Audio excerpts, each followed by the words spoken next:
hadith që do të lexojmë është përkthyer kryesisht për shkak se është shumë, por mund të themi shumë i çuditshëm.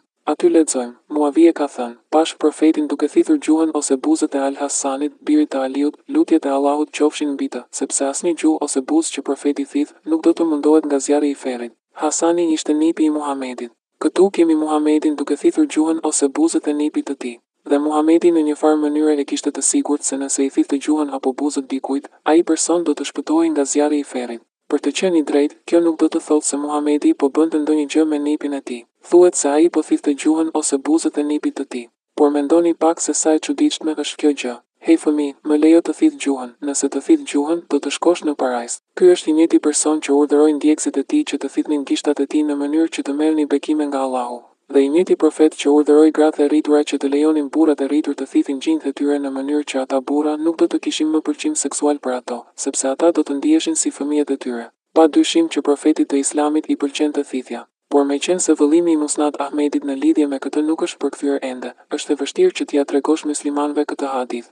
Dhe nëse thjesht pretendon se Muhamedi thithte gjuhët e djemve të vegjël, një musliman me shumë mundësi do të mendojë se po e shpik këtë gjë. Pra, më mirë do të ishte që t'i tregoje miqve të tu musliman një hadith që është i kuptueshëm.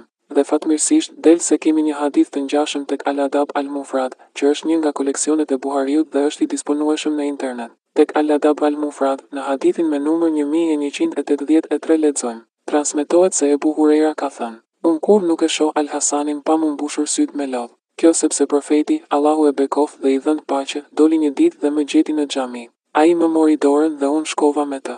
Ai nuk më foli derisa arritëm në tregun e Benu Kainukës. Ai eci përreth tij dhe po shikonte. Pastaj ai u largua dhe unë shkova me të derisa arritëm në xhami. Ai u ul dhe unë mbështoll me rrobën e tij. Pastaj tha, ku është i vogli, më thërrisni të voglin. Hasani erdhi duke vrapuar dhe u hodh në prehrin e tij. Pastaj e vuri dorën në mjekër, pastaj profeti, Allahu e bekoft dhe i dhënë paqe, hapi gojën dhe e vuri gjuhën e tij në gojën e tij. Pastaj tha, o Allah, unë e dua atë, prandaj duaj atë dhe ata që e duan atë. Pra, ky nuk është Muhamedi që thith gjuhën e Hasanit. Ky është Muhamedi që fut gjuhën e tij në gojën e Hasanit, në mënyrë që Hasani ta thithte. Nuk është çudi që Ebu Huraira do të qante sa herë që i kujtohej kjo gjë.